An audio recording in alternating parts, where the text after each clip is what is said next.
Costa Court dito sa Discovery Bay. At dito marami tayong makikita na mga kahoy. Yan siya. Papunta doon sa pier. Yan ang Costa at saka Vista Court. Unda Court at saka Costa Court. Yan. Tapos na playground dyan.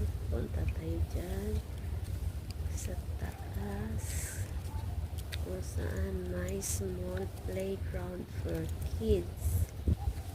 May slides. Yan.